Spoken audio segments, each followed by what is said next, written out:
اهلا بيكم في حلقه جديده من بودكاست حديد وجزر. في البودكاست ده انا بتكلم وبعمل مقابلات على كل المواضيع اللي ليها علاقه بالرياضه والصحه والتغذيه. انا اسمي احمد بيومي، مدرب ورائد اعمال، وفي الحلقه بتاعت النهارده معايا كابتن ياسر. هنتكلم كابتن على كابتن اسطوره. انا وهو النهارده هنتكلم على التمرين في رمضان. اسطوره جاي لنا من اسكندريه، من السخنه. انت كنت في السخنه بعد كده جيت؟ اسكندريه سخنة تجمع اكتوبر.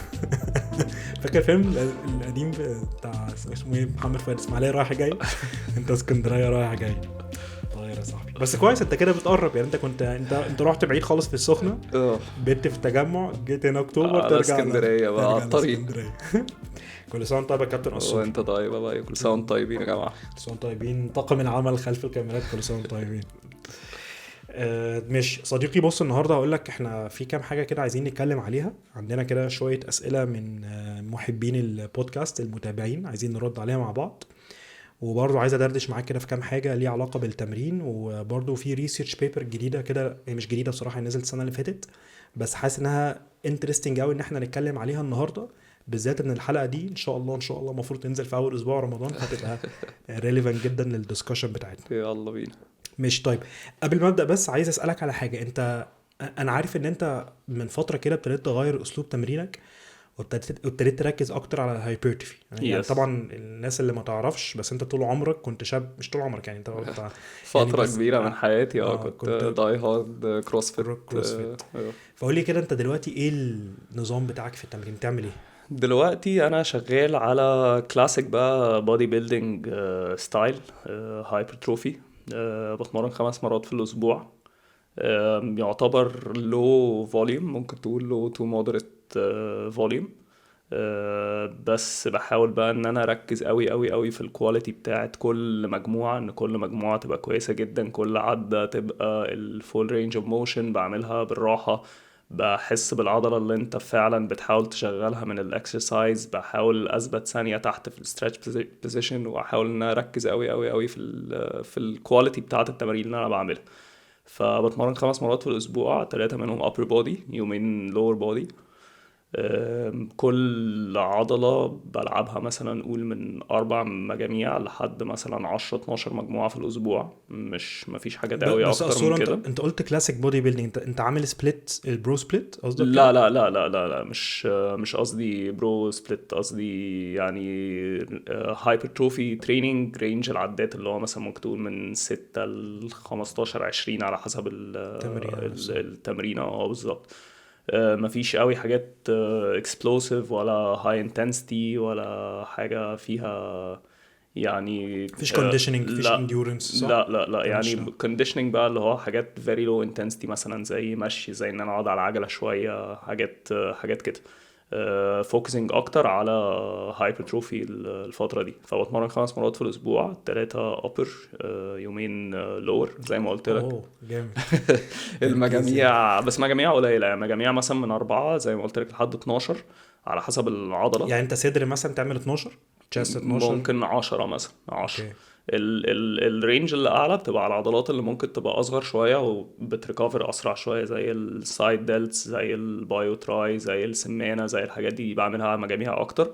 العضلات الكبيره اللي بتاخد وقت ان هي تريكفر بعملها اقل شويه، زي الخلفيه مثلا. خلفيه 4 مجاميع في الاسبوع ممكن يبقوا كفايه بالنسبه لي.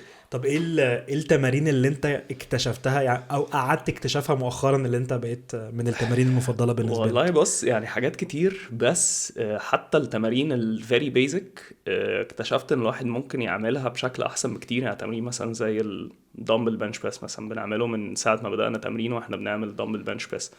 بس لما بتبدا يبقى عندك مجاميع قليله وتبدا تفوكس فعلا على الكواليتي بتاعه المجموعه، بتلاقي ان انت ممكن تعمل التمرين بتكنيك احسن بكتير. تلاقي ان انت ممكن تنزل اكتر شوية، او كل مرة تحاول تنزل سنتي او نص سنتي اكتر شوية، تحاول تنزل بالراحة جدا وتحس بستراتش في الباكس، تثبت تحت نص ثانية، تطلع لحد الاخر.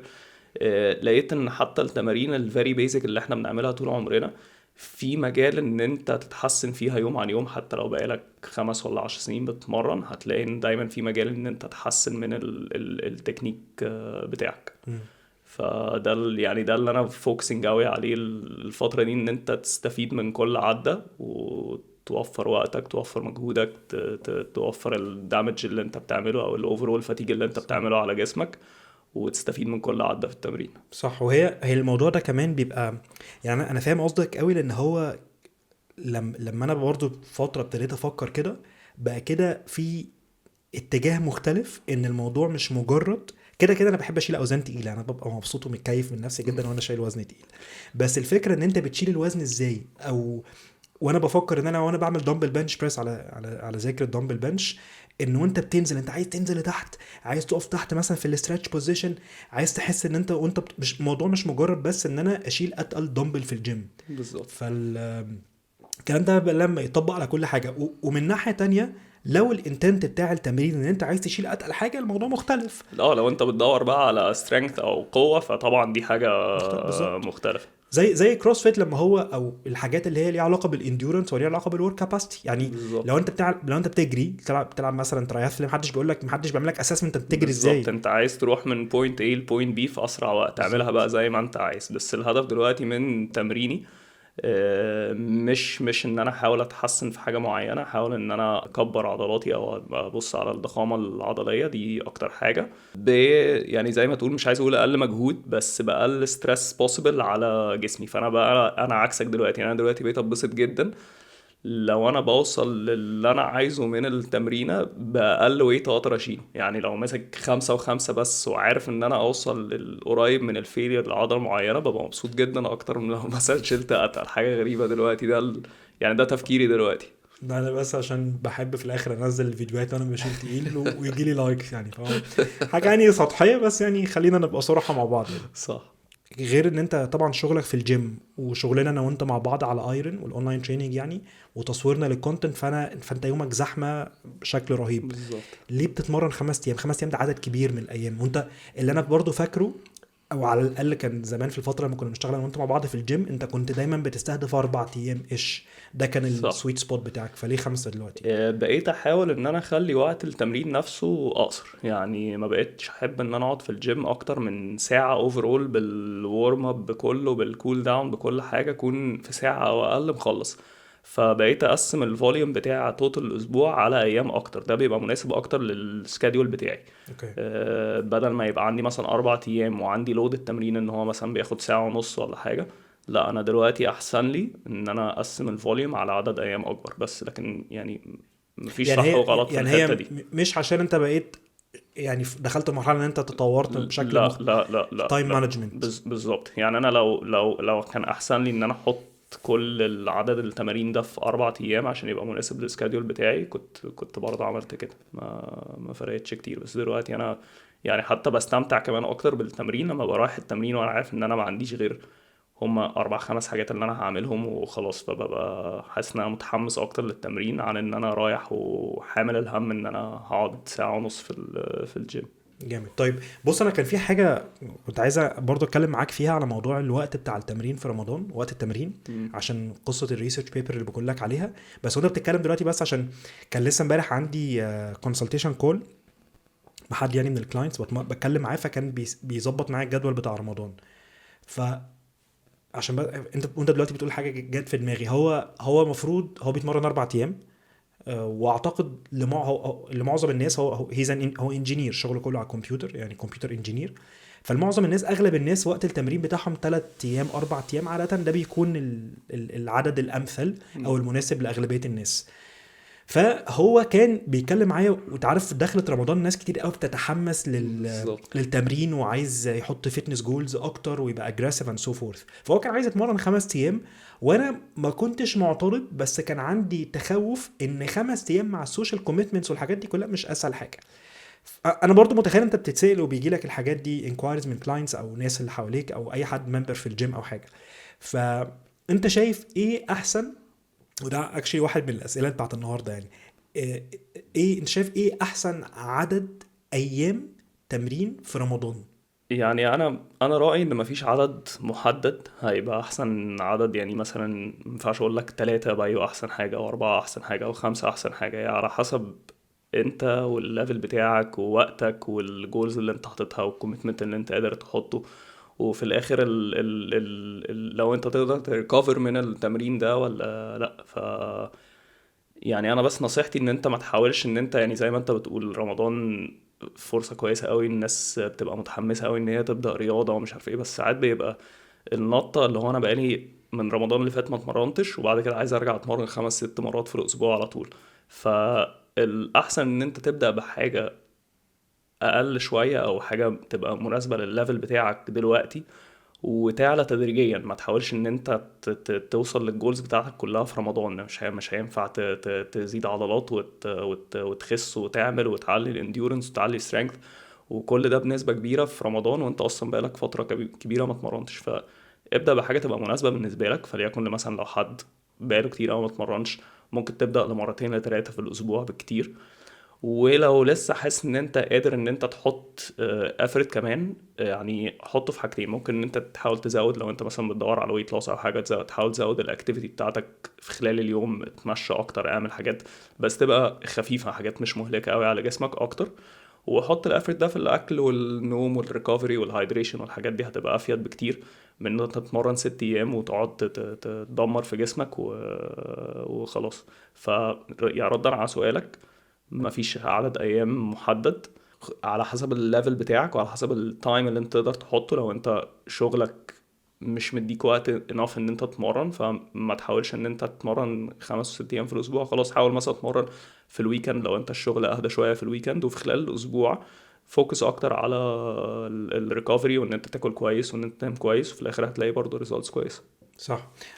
طب يعني عجبني التقسيمه اللي انت قلتها دلوقتي. لو في حد اصلا ما بيتمرنش قبل رمضان وهيبدا تمرين في رمضان، فانا شايف كده برضو يومين ثلاثه حلوه قوي على فكره. وده اصلا حتى لو احنا مش في رمضان وحد لسه بيبدا تمرين، احنا برضو هيكون بالظبط.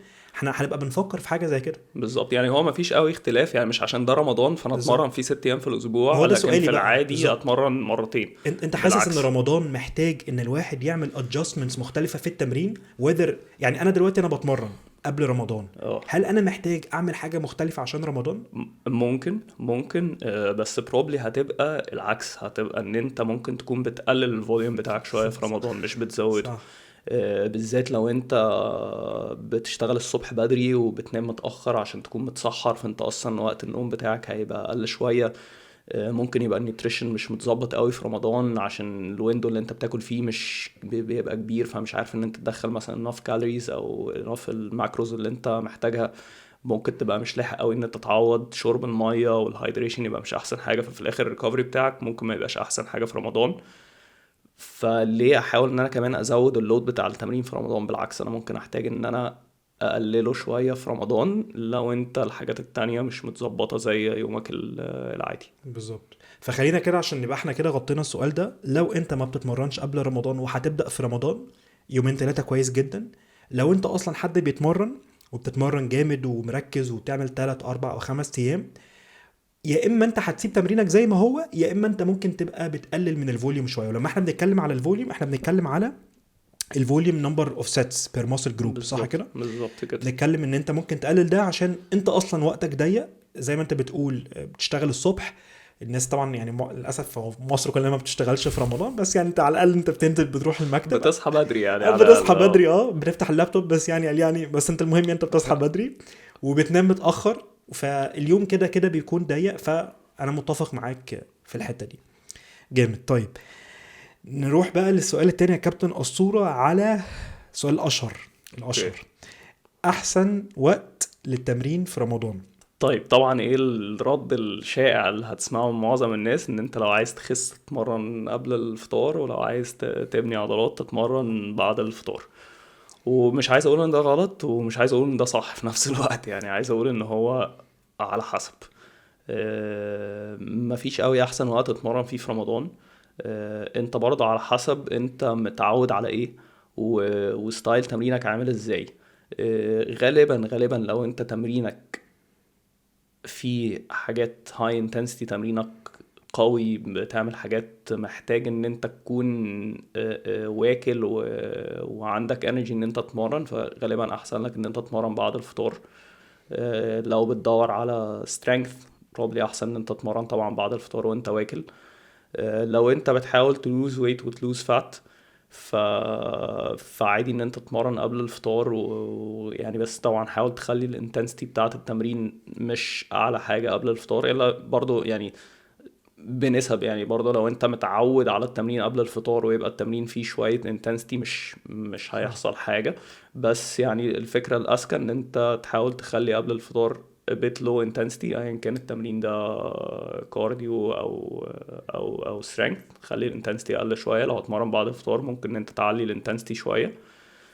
بس في الاخر مش شايف ان في قوي صح وغلط، ومش شايف ان في حاجة احسن قوي من حاجة.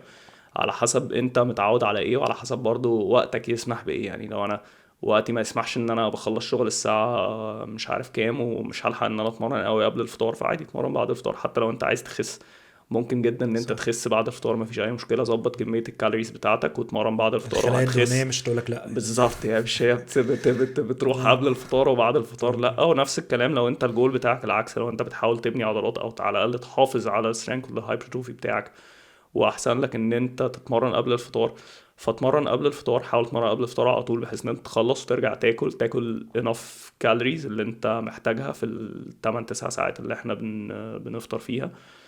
وغالبا ده هيبقى كفايه ان انت على الاقل تحافظ على نسبه العضلات بتاعتك، وتحافظ على السترينث بتاعك حتى لو انت بتتمرن قبل الفطار. الصورة كل سنة لما انا ببقى بتسأل السؤال ده انا عندي انحياز معين. طبعا الانحياز ده جاي من الطريقة اللي انا بتمرن فيها. مم. دي ممكن تكون مش اكتر حاجة صح، بس انا شخص منحاز حلو. فالانحياز بتاعي بتاع كل سنة، اول حاجة انا متفق مع كلامك يعني ما عنديش بوش باك او ديفرنت ارجيومنت. بس انا دايما منحاز للتمرين قبل الفطار. هقول لك الارجيومنت بتاعي منحاز لقبل. لقبل. ايه ده؟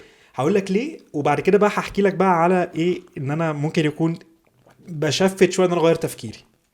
ايه اللي حصل بقى؟ انا ببقى منحاز لقبل الفطار لان انا شايف، غير طبعا ان مفيش حد في البلد كلها بيشتغل في رمضان، بس الساعتين اللي قبل الفطار اي بلد ممكن تحتلنا. احنا مش اي حاجه. انت تبقى قاعد قدام التلفزيون تتفرج على نتفليكس او على يوتيوب او على شاهد او اي حاجه من التمثيليات، وما بتعملش اي حاجه في حياتك او سوشيال ميديا. فانا كان دايما الارجيومنت بتاعي استغل الساعتين دول ان انت تتمرن فيهم. عشان التمرين لما انت، انا بحب قوي ان الواحد يكون عنده روتين ماشي عليه. فالتمرين بعد الفطار مشكلته ان هو بيتضارب ساعات مع السوشيال اكتيفيتيز، كل حاجه اجتماعيه، عزومات بقى والفطار بره والسحور بره والحاجات دي كلها. فلما انت بتحط الوقت الميت اللي في اليوم ده، بحس ان الموضوع هيكون سستينبل او تقدر تلتزم بيه لفتره اطول. تيجي بقى الحته بتاعت طب البرفورمانس والاداء وانا مش قادر وانا عايز ابقى اقوى، او طبعا معظم الناس عايزه اصلا يعني هو يعني عايز شكله يبقى حلو، عايز يعضل ويخس والكلام ده كله.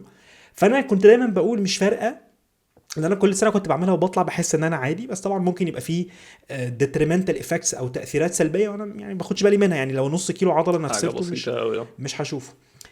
لحد بقى ايه يا عم قصوره، اللي انا من كام اسبوع كده وقعت قدامي صفقة دراسات قريت ريسيرش بيبر كان بيتكلم على، طبعا مش عارف اسم الريسيرشر يعني، شفته بس مش عارف انطقه فمش هنطقه عشان ما احرجش نفسي. بس هو الراجل ده عمل يعني الستادي دي ريليفنت لينا قوي كناس، يعني كناس بتصوم في رمضان. لان هو جاب 40 واحد من تونس، فحتى 40 السبجكتس يعني كلهم عرب من تونس ومسلمين، وعمل دراسة على التمرين في رمضان. ايه اللي هو كان عايز يرد عليه؟ السؤال الريسيرش كويستشن، السؤال البحثي اللي بيرد عليه ايه احسن وقت للتمرين في رمضان. والنتيجه المفروض تكون ليها علاقه بالادابتيشن بتاعه السترينث والهايبرتروفي، يعني التطورات اللي في القوه بتاعتك والعضلات هو اللي هتديكتيت في الاخر اتمرن قبل ولا اتمرن بعد. فهو جاب 40 واحد متوسط اعمارهم حوالي 25 سنه، يعني في ناس من اول 18 لحد 35 السن يعني بتاع اغلب الناس اللي بتروح الجيم. وكان شرط ان كل واحد من الناس دول يكون عنده على الاقل سنتين خبره في التمرين، فمش جايب بيجنرز. مشكله الدراسات اللي عاده بتجيب بيجنرز ايه؟ ان انت كده بيلاقوا ريزلتس من اي من حاجه، اي فانت حاجه مهما عملت كده بالظبط. فالممكن تلاقي الموضوع ريزلتس. ما يبقاش ابليكابل على حد بقاله فتره بيتمرن، لان انت لو نزلت اتمشيت انت عضلات رجلك هتكبر وانت لو انت ما بتتمرنش قبل كده. فهو كان شرط ان كل واحد عنده سنتين خبره في الجيم. وجاب ال 40 واحد دول وقسمهم لتو جروبس. جروب الاولاني بيتمرن بعد الفطار بساعه ساعتين كده، والجروب التاني بيتمرن قبل الفطار برضه في نفس الوقت ساعه ساعتين. الحاجه المشتركه ما بينهم ان هم ال 40 واحد اللي في المجموعتين كانوا بيتمرنوا نفس عدد الايام ونفس السبليت بالظبط، باختلاف طبعا الادجستمنتس بتاعت ال1 ار ام على حسب بقى كل واحد. هم المفروض ان هم بيعملوا تيستنج قبل التجربه عشان يعرفوا الاوزان اللي الشباب دي هتشيلها في كل واحد، الباحث بقى بيبقى واقف معاه وبيشوف بقى انت هتشيل كام وتنزل كام and so forth، اكنه يعني بيرسونال ترينر بالظبط واقف معاه في الجيم. فالنتيجه بتاعت البحث في الاخر ايه؟ في شويه حاجات مشتركه طلعت كده ما بين التو جروبس. اول حاجه هم كانوا بيقيسوا جوده النوم، بيقيسوا السيركمفرنس بتاع العضلات، فبيعملوا كده زي يعني ميجرمنتس بتاعت العضل نفسه، العضل كبر قد ايه، وكانوا بيقيسوا السترينث عن طريق ال1 ار ام. حلو. الحاجه المشتركه ان هم لقوهم كلهم جوده النوم بتاعتهم وحشه، فانك تتمرن قبل الفطار او بعد الفطار كده كده جوده النوم بتاعتك بتقل. لقوا ان كلهم بلا استثناء نزلوا في الوزن، مع انهم مفروض ان هم كانوا بياكلوا ات مينتننس. فهو الاستنتاج ان مع ان الناس دول كانوا مفروض بياكلوا اكل كافي وبيشربوا ميه كافيه، هايدريشن كافي، بس غصب عنهم هم كانوا في ديفيسيت بسبب ضيق الوقت. ودي برضو من الحاجات اللي بتخليني ابقى دايما شايف ان شهر رمضان من الشهور الكويسه جدا او الفترات الكويسه جدا للويت لوس عشان موضوع الريستريكشن. بس بقى اللي هم لقوه بقى ايه؟ ان السترينث كان فيه اختلاف ملحوظ في السكوات والديد ليفت ما بين اللي قبل الفطار واللي بعد الفطار، والنتيجه كانت للناس اللي بعد الفطار بعد الفطار اقوى. أوكي. كان في خد بالك ان لما هم برضو بيقولوا significant improvement او تحسن ملحوظ، ده يعني ده مش معناها ان التانيين دول كانوا يعني مخيشين او اوحش، بس معناها ان لا في فرق باين. انت هنا الناس دي اتحسنت. انا مش فاكر النسبه الرقم التحسن قد ايه، بس يعني on top of my mind لو حد كان 170 كيلو باك سكوات بقى 180 كيلو، رقم كبير قوي على حد اصلا بيشيل سكوات تقيله. فلقوا ان هو في تحسن ملحوظ قوي في السكوات، لقوا تحسن ملحوظ قوي في الديد ليفت، ولقوا كمان بس ده ما كانش significant، يعني ما كانش بشكل واضح جدا، بس لقوا ان برضو في تطور في السيركمفرنس بتاعت الكوادز بتاعت الشباب اللي كانت بتتمرن بعد الفطار كانت كبرت يعني كان الافريج 5 سم، رقم برضو مش صغير خالص، رقم كبير. فالخلاصه اللي هو كانوا بيقولوا في الاخر ان probably الناس اللي هي بتبقى رايحه ناحيه ان هو عايز يوبتمايز التمرين strength وهايبرتروفي والعضلات muscle size، تمرين بعد الفطار وانت يعني فاد ستيت او في حاله ان انت واكل فيها هيكون احسن. الناس اللي بتتمرن قبل كويت لوس مش فارقه، الاتنين واحد. بس برضو بيقول لك ان حتى لو انت هدفك انك تحافظ، الموضوع مش هيفرق، لان الناس اللي قبل برضو عرفت تحافظ. هو ما خسرش عضلات ولا خسر قوه ولا اي حاجه، بس هو ما تحسنش او تحسن كان طفيف قوي يكاد يكون مش ملحوظ. فاعتقد انا ممكن ابدا اغير رايي في موضوع التمرين قبل وبعد.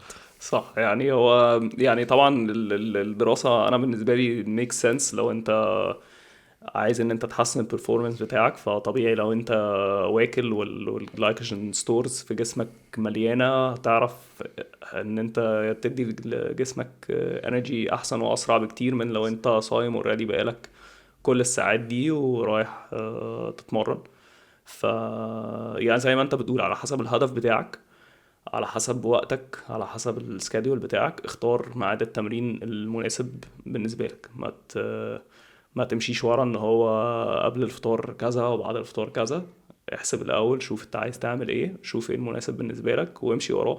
وبعدين في الاخر يعني مش اخر الدنيا. يعني لو انت مثلا بتحاول تخس وانت بتتمرن بعد الفطار، أو يعني ايا كان الجول بتاعك، كده كده الفروقات مش هتبقى بالحاجه الفظيعه اللي الناس متخيلها. يعني في حاجات تانية اولى بكتير واهم بكتير من ان انت تتمرن قبل الفطار ولا بعد الفطار هتحدد انت هتوصل للجول بتاعك ولا لا. بالظبط لان فعلا الحاجات اللي انت بتعملها بقى على الفطار نفسه هي اللي هتكون ديتريمنتال او مؤثره اكتر بكتير من انت بتتمرن قبل ولا بعد. يعني انا برضو انا ممكن في حاجة انت قلتها برضو ليها علاقة يعني بان انت يبقى وقتك متنظم ويومك متنظم وكده، عشان كده انت بتحب تمرين قبل الفطار. انا برضو بالنسبة لي انا بحب جدا تمرين قبل الفطار. انا عن نفسي بقى يعني بتتمرن قبل ولا بتفطر في الجيم؟ يعني انا بفطر، بس ده عشان مواعيدي انا. يعني احنا رمضان بيبقى متكربس في وقت قليل، بتبقى الناس كلها عايزة تتمرن في الساعة اللي قبل الفطار. فانا طبعا بعرفش اتمرن عشان ببقى كوتش وقتها. وبعد الفطار مثلا بساعتين بيبدأ يبقى في كلاسز تانية، والناس كلها برضه عايزة تتمرن في الساعتين 3 اللي بعد الفطار، لأنه هو أصلا الوقت ضيق. فالوقت عادة اللي انا بعرف اتمرن فيه بيبقى اللي بعد الفطار على طول. فكذا حد بيعمل معايا كده كمان، بنفطر حاجة خفيفة مثلا تمر، بروتين شيك، قهوة ولا حاجة، وبعد كده نتمرن. بعد كده بنرجع بقى ناكل تاني بعد التمرين. كلاسز بعد التمرين ولا بعد الكلاسز؟ فبعد التمرين يعني بلحق ان انا تتمرن. افطر واتمرن واكل، وبعد كده امرن الكلاس عشان عاده اوكي. الكلاس تبقى الساعه 9، فبيبقى عندي وقت كافي ان انا اكون خلصت وكلت كمان. فدي كويسه في حاجه، مش شرط كده بس، حتى لو انت بتفطر حاجه خفيفه في البيت وبعد كده بتنزل تتمرن، بعد كده بتاكل تاني، وبعد كده بتتسحر. اولا ده بيديك 3 ميلز بدل 2. لو انت مش بتعرف ان انت تدخل enough calories، فغالبا 3 ميلز ممكن يبقى احسن لك من 2. تاني حاجة ان انت ساعات بتنزل من الاجواء بقى اللي هي ايه، اللي بعد بقى الفطار والحلو ينزل والشاي والمسلسلات ومش عارف ايه. فساعات ده بيبقى ان هو يعمل كده، ان انت تفطر وتنزل وبعد كده تاكل، عادة بيعديك من الحتة بتاعت التمتيشنز الرهيبة، ان انت بتبقى معزوم في حتة او عند حد وتلاقي بقى 3 4 5 حاجات حلوة نازلين مع الشاي مع البتاع، وتلاقي ضغط الناس اللي هو لا طبعا لازم تاكل جربوا دي، كله معرفش ايه ودي ايه وعملها ودي لك ايه، ولازم بقى بتاع. لازم والله نفصل الحب عن الاكل. بالظبط والله يعني نفسي. مش هي دي، مش هو ده مش عارف يعني. انا بوجه الرساله بالنسبه دي لي لامي، بوجه لامي. بس مش هتعرف يعني، مش هتعرف ان مستحيل يا انت ابني، تغير مستحيل طبعا. المفاهيم دي. مش هقدر انا. للاسف مش هتعرف ان انت تغير المفاهيم دي خالص. بس لو انت بتعمل كده على الاقل ده ايه، هيخلعك شويه من التمتيشنز دي. طبعا مش بقول ان انت تعمل كده كل يوم، هي برضه لمه بس العيله الصوره انت، حلوه. بس انت الصوره برضو انت عندك، يعني انت عندك ظروف مختلفه ومميزه قوي. صح. ان انت غير ان انت طبعا يعني انت بتشتغل الجيم عندك، وكمان انت ودانيا بتشتغلوا مع بعض في بالظبط. الجيم. ومش مخلف ولا حاجة، بالظبط. فايه ما عنديش الاوبليجيشنز بتاعت العيلة دي فال- قوي، غير يعني اهلي واهلها. بالظبط. فلا لا، انا طبعا معاك 100% بس يعني. انا بس انا يعني انا زمان لما احنا كنا بنشتغل ايام لما 2017 و2018 واحنا في الجيم، شايف ده كان يعني، وانا لما انا كنت بقف برضو في الجيم بعمل بيرسون تريننج، احسن وقت بيرفكت يعني، وقت خطير ان انت تكسر صيامك مع مم. الاذان وتشرب مثلا كوبايه قهوه وتخش تتمرن. انت طب طب بما ان احنا دخلنا في الحته دي، كنت عايز اسالك مم. انت اصلا ايه اللي انت بتاكله؟ يعني بتفطر ايه وتاكل ايه بعد التمرين؟ باكل بقى يعني العادي بصراحة اللي انا باكله طب انت بتفطر ايه؟ في يعني الايام بتاخد العادية يعني بروتين بفطر شيك؟ على يعني على الاذان بالظبط. بلح، بروتين شيك، بشرب بروتين شيك عشان بروتين شيك بيتهضم بسرعة ليكويد، فجسمك بيهضمه بسرعة، وانت طبعا بتبقى محتاج البروتين بعد عدد الساعات دي. تمر نفس الكلام برضو، بيديك انرجي سريعة. قهوة عشان الكافيين طبعا عشان تفوق، وبعد كده بتمرن. اول ما اخلص تمرين باكل بقى، ببقى انا جايب معايا، بيبقى كلنا جايبين اكل عادي بقى يعني، نوع بروتين، فراخ او لحمه او وات ايفر. كربوهيدرات، رز، مكرونه، بطاطس، بطاطا، اي حاجه من الحاجات دي. شويه فيجيتابلز بس باكلها. بعد كده بتسحل بقى، بلاقي نفسي اتسحلت في الكلاسز. بخلص بقى بالليل على مثلا 11 12 بالليل، عبال ما بترجع وتتسحر وبتاع، بيبقى خلاص. فدي الايام اللي انا بتمرن فيها. الايام التانية ببقى بفطر بقى عند حد من عيلتي، او عيلة دانيا. وبرضه بحاول ان انا استيك للحاجات دي على قد ما اقدر يعني. شوربة لو بتحب الشوربة، فوكس على بروتين على قد ما تقدر في الفطار. فوكس على سلطة وفيجيتابلز وحاجات تديك فيتامينز وتملى لك بطنك من غير ما تتبل قوي. طبعا كاربس، محتاج كاربس. خد كمية الكاربس المناسبة بالنسبة لك ومناسبة لأهدافك.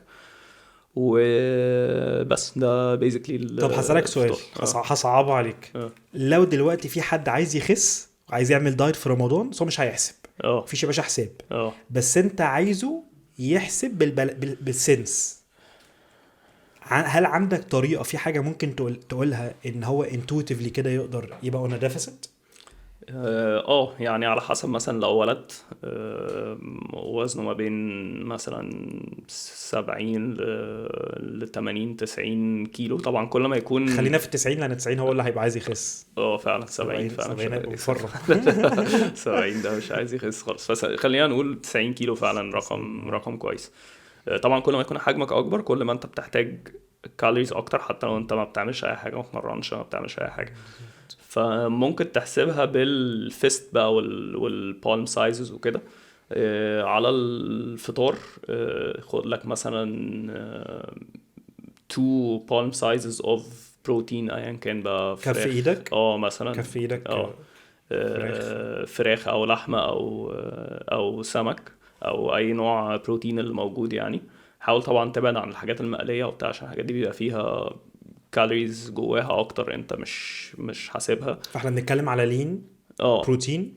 خد لك مثلا على قد حاجه ما تقدر يعني. يعني اكتر حاجه لين ايه تختار اللين لينست اللي موجود. اللي موجود على الترابيزه بالظبط وخد منه. بالظبط كده كده انت بتبقى مش عارف الاكل فيه اه ايه بالظبط، واحمد بالذات وانت ربنا ان عند في اكل اهلك يعني وكده بالظبط. فيعني مش مش هتتامر هنتكبر بقى. يعني. يعني تاكل اللي موجود، اختار اه احسن حاجه من اللي موجوده وخلاص، مش لازم تعقد المواضيع. زي ما قلت كل ما يكون حجمك اكبر هتاخد يعني. خلينا مثلا في التو بالم سايزز اوف بروتين لشخص مثلا عنده 90 كيلو. لو بنت بروبلي هتبقى اقل شويه، ممكن من واحده لواحده ونص. كل سلطه زي ما انت عايز، حاول يعني تملى بطنك بالسلطه بالذات. حاجه ما فيهاش بقى هاي كالوري دريسنج بقى، رانش او بقى سيزر او الحاجات مايو بيز، بدل بقى اللي هو ملح وفلفل وكمون وليمون والحاجات بقى العاديه دي. اديها بقى سلطه براحتك، اديها خضار عشان برضو خضار تشبع. المطبوخ بتاع البيت. يعني ده لو ده اللي موجود طبعا. برضو ايه بيبقى فيه عندنا ساعات بيبقى الخضار نفسه بيبقى يعني تقيل شوية، بس لو انت حاسس ان لا ما احنا مش بنتكلم على بطاطس بالبشاميل، لا انا ولا قصدي حتى يعني، مثلا. حتى فاصوليا بسلة بتاع الحاجات دي. خد منها طبعا شوية. سلطة قلنا unlimited، ومثلا كارب بورشن حاول برضو خد قد مثلا كف ايدك of كاربس. طب لو هو بص انا في حاجه بعملها، بس يعني برضو انا بوجه الرساله دي لحد عايز يخس ولكن هو مش هيحسب. فاحنا يعني ده ايه، ده الشخص الكسول اللي عايز يخس، فانا معاك. فلو انت عامل حسابك ان انت هتحلي، ممكن تفوت الكاربس خالص صح في الفطار، صح. ووفر لك. بس طبعا برضو هتبقى يعني خليه التحليه تبقى محدوده، مش unlimited مش تحلية. هتفطر. بس انت برضو ممكن تمكسها كده يعني، تفكر فيها كده. بس متفق معاك، بروتين، سلطه، خضار، كل كاربس برضو هتكون اخر حاجه لما انت تحطها. ولو ناوي ان انت تحلي، ممكن تفكس للكاربس خالص.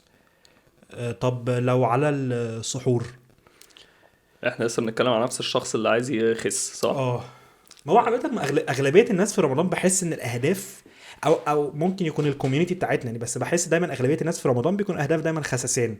او الناس بتبدا حتى اللي هو كان اصلا يعني ممكن يكون حد مثلا زيك بيفكر في الهايبرتروفي، مم. بس هو عارف احنا قربنا على الصيف، فبيكون عايز يبدا صح يدفنش اكتر شويه. صح. فالسحور بقى يعمل ايه؟ سحور اختار دايما حاجة تبقى هاي ان بروتين. احنا زي ما قلنا احنا يعني من الصعوبات في رمضان ان انت تدخل احتياجك من البروتين في عدد الوجبات القليل ده. فيا اما مثلا انا واحد زي مثلا محتاج 150 جرام بروتين، عشان ادخلهم في وجبتين لازم ان انا كل وجبة اخد بروتين كتير. ففي السحور حاول دايما فوكس على بروتين، سواء بقى بيض، فول مش very high in protein زي ما الناس عشان انا كمان فاكرة. برضو مش بحب بفكر فيه ان هو ككارب اوبشن بقى. بالظبط. في شوية بروتين بس يعني لو اتسحرت فول بس ده مش هيبقى enough بروتين تماما يعني. ففوكس على بيض، ممكن شوية فول. لو بتعرف تاكل عادي فراخ ولحمة وسمك وكده كل بالليل. جريك يوجرت اوبشن كويس جدا. جريك تحفه. يوجرت is very very يعني high in protein و low in calories، او يعني بروتين بالنسبة للكالوريز بتاعته عالية جدا. الفوليوم بتاعه كبير فبتحس ان انت بتشبع. و... وسهل قوي انت بتفتح البتاع وتاكله، ما بالظبط. بتعملش اي حاجة لو لا انت فاشل في وفعلا الطبخ. طعمه جامد يعني. وحلو وفعلا جدا طبعا بالظبط. للناس اللي وبعدين بتحب الزبادي يعني، هو فعلا طعمه جامد قوي. انت ممكن يعني very versatile ان انت مرة تعمله بالفاكهة، نوع الفاكهة، مرة تعمله مش عارف ايه، مرة حط عليه سكوب بروتين وشوية عسل وكله يعني. سهل قوي ان انت تخترع برضو صح. بيه في يجي نفس معاك الوقت. مش هيقول لك لا. ف انت عارف برضه انا بكيف قوي من السورس بتاع البروتين، التونه. اوكي. بكيف منها قوي في بس انا برضه عشان باكل تونه كتير يعني، بفطر بيها دايما. فبكيف منها برضه في السحور، بتبقى اوبشن حلو. عشان تبقى يعني، عشان برضو لو انا عايز، انا زيك تقريبا، احنا يعني انا ازيد منك شويه في الوزن، بس برضو تقريبا انا باخد برضو 150 160 جرام بروتين. فلو انا باخد في الوجبه الواحده 75 جرام جايبهم من البيض، طبعا انا كده ايه، محتاج 10 بيضات. 10 بيضات روكي هحتاج اشربهم من البتاع، اكسر البيضه في بقي. فبضرب معاه تونه، وبعد كده فاهم بعمل جنبها اومليت او حاجه يعني. مش اوكي. مش مع بعض عشان ما حدش يفهمني غلط، اكيد مش بنصح بكده، بس يعني كل حاجه لوحدها. يعني في عندك اوبشنز كتير قوي بصراحه للسحور، ما فيش حاجه. بس برضه فكره الجريك يوجرت والواي بروتين ده شايف برضه اوبشن خطير. يعني كوبايه الزبادي تقريبا كام بتاع الجوينا؟ 15 جرام مثلا. 15 جرام، واي ثينك فيها مثلا بتاع 180 كالوري ولا حاجه، حلو قوي. فولا حاجه. لو حطيت عليها سكوب كمان بروتين فيها 120 كالوري وحاجه 20 جرام جرام بروتين، بروتين، كده انت فانت دخلت كده اهو في 40. 40. اضرب لك يا باشا 3 4 بيضات، شكرا. بالظبط. كده في سحور عالمي. فسحور لو كالوريز فيري هاي بروتين، هيشبعك، بالظبط.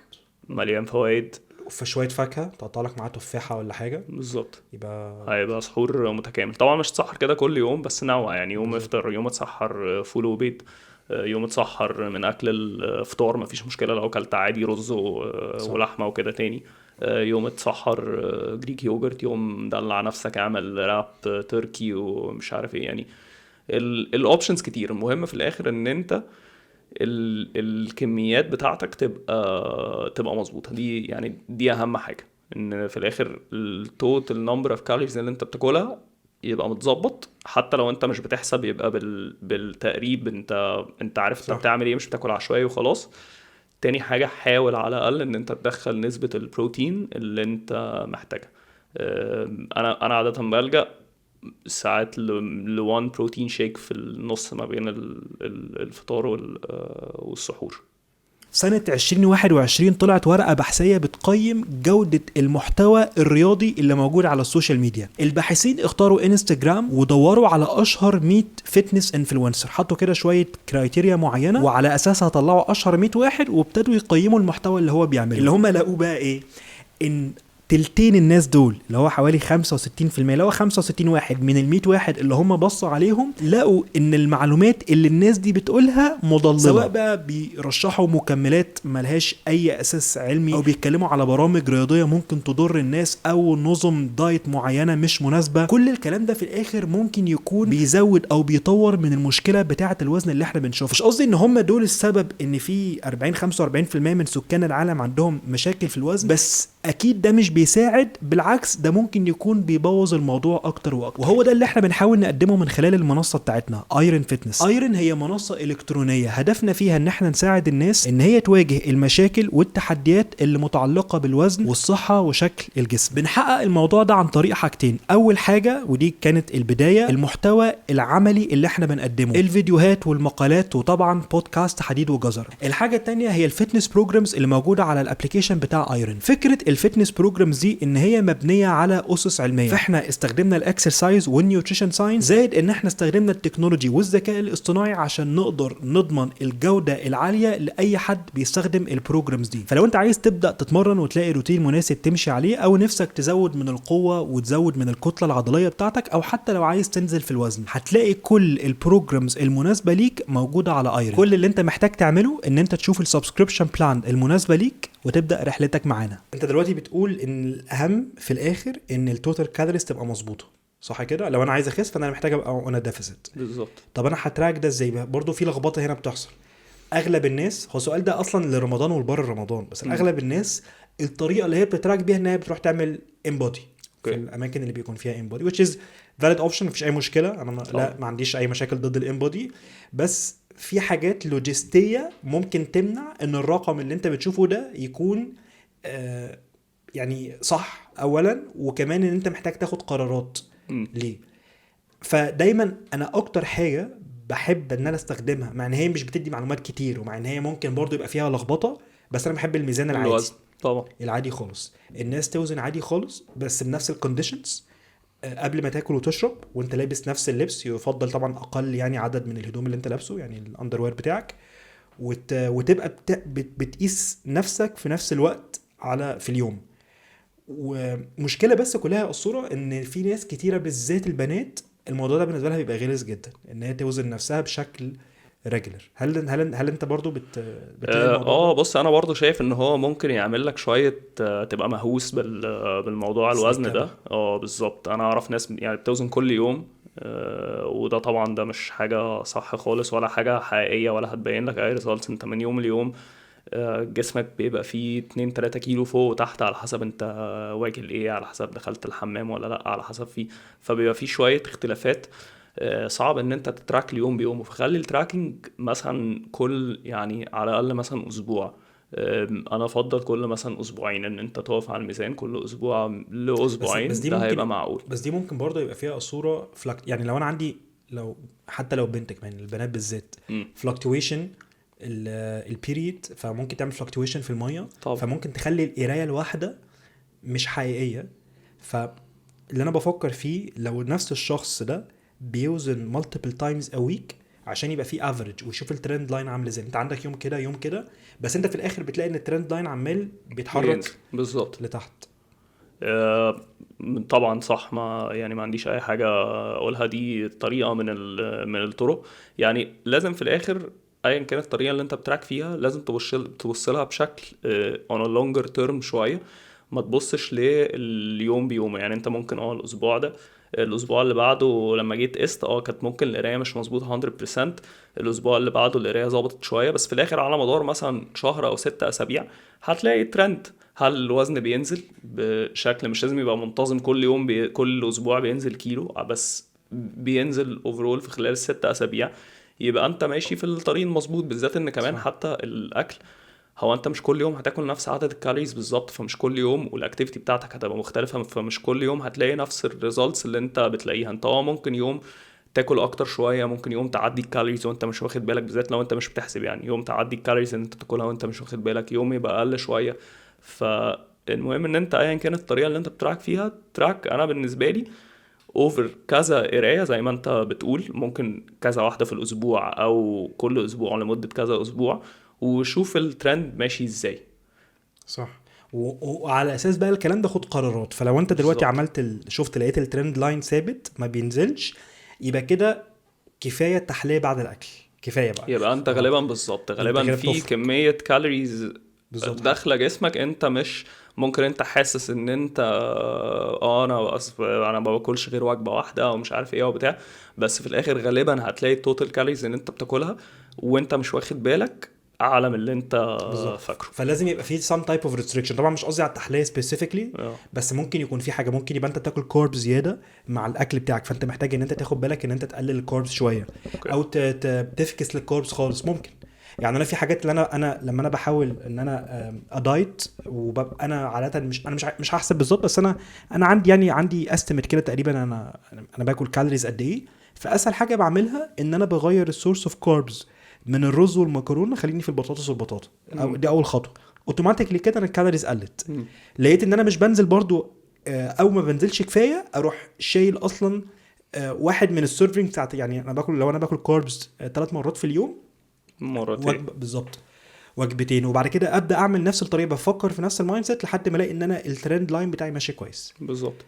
في طبعا في يعني 100 طريقه ان انت تقلل بيها الكالوريز بتاعتك. الطريقه اللي انت بتقولها دي كويسه قوي، بالذات لو انت مش عايز تحسب، مش عايز توجع دماغك، ومش عايز توزن اكلك والكلام ده. فدي طريقه كويسه قوي قوي ان انت تقلل بيها الكالوريز. ممكن ان انت تحاول تقلل برسنتج من الوجبه كاوفرول عامه. يعني لو انت بتاكل رز قد كده وخضار قد كده ولحمه قد كده ومش عارف ايه قد كده، حاول ان انت بس قلل البورشنز مثلا 10% ولا 15%. ده غالبا هيؤدي في الاخر ان انت برضو تقلل الكالوريز بتاعتك 10-15% من غير حتى ما تغير اي ريستريكشن في نوع الاكل اللي انت بتاكله. بروبلي هتبقى فكره كويسه طبعا لو حافظت على بورشن البروتين. بالظبط. يعني لو ممكن تبدل البورشن اللي انت تحب بيه من الكارب في السلطه. بالظبط، كل سلطة أكتر شوية، كل كاربز أقل شوية. لو أنت بتاكل فاتس، بتحب الفاتس حتى لو هيلثي فاتس، يعني حتى لو بتاكل بينات باتر وبتاكل أفوكادو وبتحط زيت زيتون، الحاجات دي كلها مليانة مليانة مليانة كالوريز على قد ما هي مفيدة وكويسة. مش حد بياكل وبتحبها افوكادو دلوقتي اصلا. خلينا نبقى صراحه مع بعض. في وقت تسجيل الحلقه دي البنك صح. المركزي مسجل ان الدولار بس ماشي افتراضا يعني يعني انت ايا ممكن كان تكون نوع بره مصر بتسمعنا يا عادي يعني. عم سوداني اه. تاكل، لو لو بتحب السوداني. ف... فالحاجات دي مليانه بالكالوريز، حتى لو هي هيلثي فاتس والكلام ده كله، بس في الاخر الفاتس مليان كالوريز. فممكن ان انت تحاول تليمت، بدل ما انت بتعمل البيض بالليل بحته زبده قد كده، لا حط نقطه بس صغيره في الطاسه عشان البيض ما يلزقش، ومشي حالك هتوفر كالوريز. هتدي. ما يا كابتن قصور. ماشي يا باشا، نخش على السؤال التاني من المتابعين. اعتقد احنا كده ويكفر تقريبا معظم الاسئله، في بس عندي كده سؤالين كمان. باشا، انت عندك دايما، انت بتحب قوي تشرب ميه لسبب اه ما حدش فاهمه حتى بشرب الان، بس كتير بزياده. تشرب ميه كتير. اه طيب، ايه ما هي نصيحتك لحد لو عايز يفضل هايدريتد في وقت رمضان؟ يعني طبعا الهايدريشن ايه الطريقه اللي كل الناس بتعملها؟ ايه؟ انا ما بشربش ميه خالص وباجي على السحور بشرب 2 3 لتر على بق واحد، بالظبط. وبخش اعملهم بخش حمام بالظبط، حاجه ده بقى بعمله. مشكلته. يعني انا عامه واحد برضه من الناس دي، بس انا بحاول يعني بحاول اشرب على مدار لحد السحور، بس برضه باجي في السحور بقى ان انا عايز اشرب اكتر كميه ميه اقدر عليها قبل ما اخش انام عشان ما اعطش بكره. وللاسف ده غالبا بيأثر على الكواليتي بتاعت النوم بتاعتك، ان انت بتحتاج تخش الحمام، تصحى من النوم تخش الحمام مره او مرتين في اليوم. فاصلا في شهر انت عادة النوم يعني لاكجري فيه مش سهل. فاحسن حاول ان انت تشرب ميه من ساعة الفطار. يعني طبعا افطر على ميه اول لما الاذان يأذن، اشرب ميه كويسة قوي.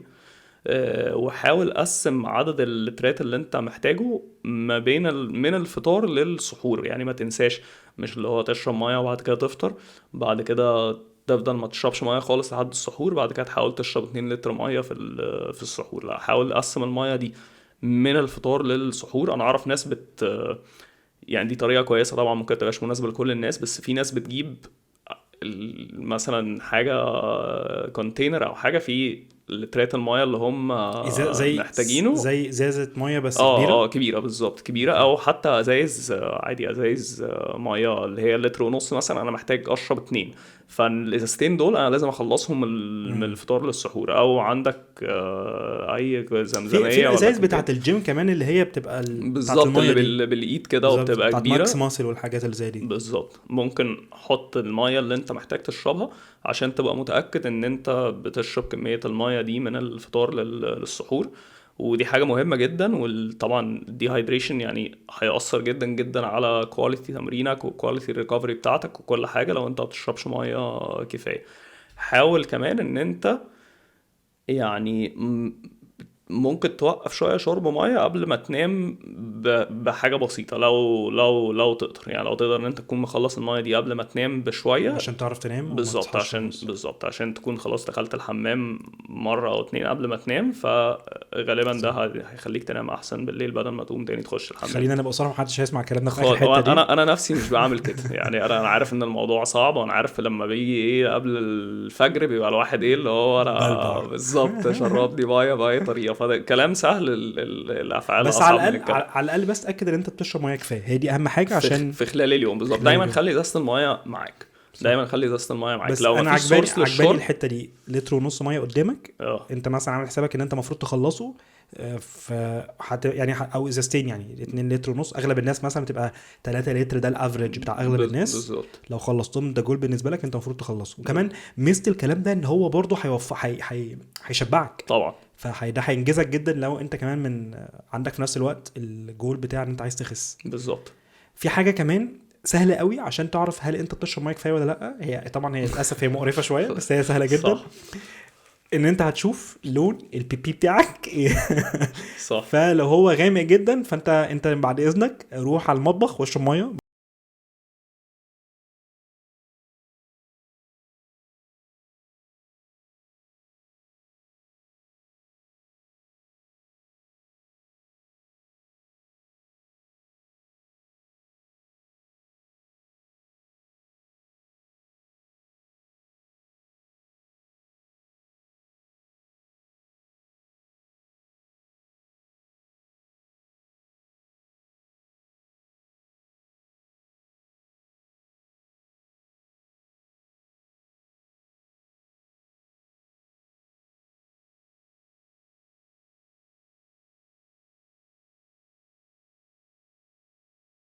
عضل ستيل بوسيبل، بس هو ممكن يكون مش احسن وقت. اصعب بكتير بالظبط. بس لو انت عايز تعمل كده، يبقى انت ساعتها فكر ان انت تبقى بعد الفطار. صح. هيكون الوقت وفكر كمان ان انت تاكل. انا بالنسبه لي 3 وجبات غالبا هتبقى احسن من وجبتين لو انت بتدور على ان انت تبقى اقوى او ان انت تزيد عضل. تزيد عضلات. وممكن يكون زي ما انت بتقول الوجبه اللي في النص تبقى ليكويد ميل، بالظبط تبقى شيك. بالظبط. بروتين شيك، موز، تمر، اي نوع من البروتين، اي نوع من الكاربس. بالظبط. انا رايي، بس ده انحياز برضو شخص يا جماعه، انا منحاز. في رمضان الوقت ان انت ايدر تفكر في الويت لوس او تفكر في المينتنس، مش الوقت ان انا عايز ادغدغ فيه الدنيا. ده رايي الشخصي، بس طبعا كل واحد حر، انا لا افرض رايي على حد. بالنسبه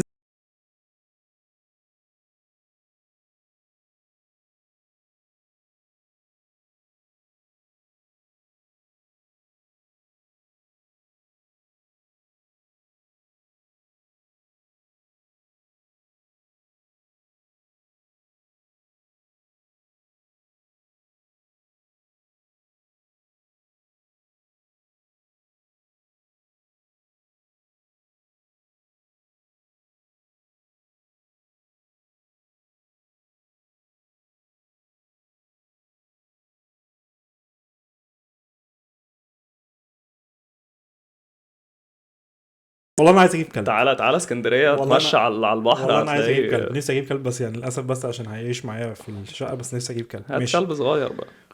مش كمل. طيب حاول ان انت تزود الاكتيفيتي بتاعتك بحاجات زي ما انت بتقول. وقت قبل الفطار ده وقت كويس ان انت تحاول تعدي الساعتين اللي قبل الفطار ده من ان انت تعمل اكتيفيتي.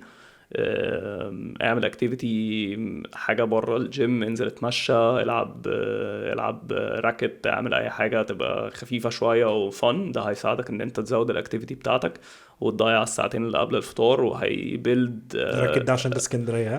بس اه هنا بادل بقى واحده بادل. بس هو بادل، يعني بادل طبعا هيبقى بادل قاسي. خطير، بس بادل يعني لو انت بتلعب جامد فمش بتبقى اكتيفيتي خفيفه. ممكن لو اكون انت بتكلم رايح على مستواي، تهزر بتكلم على لو مستواي رايح هنا في لو رايح البادل. تهزر يبقى روح هزر عادي، بس لو لعب بجد فغالبا ده مش هيبقى له. هيبقى قاسي قوي.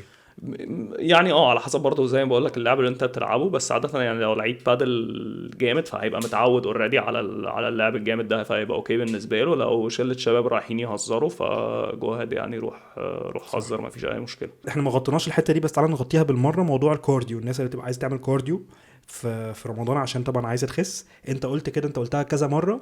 فكر ان انت تزود الاكتيفيتي ليفل بتاعتك، اتمشى. لو انت فعلا عندك كلب او حاجه، طبعا تمشيته ده انت كده كده دي ميزه، لان هو بيمشورك كل يوم.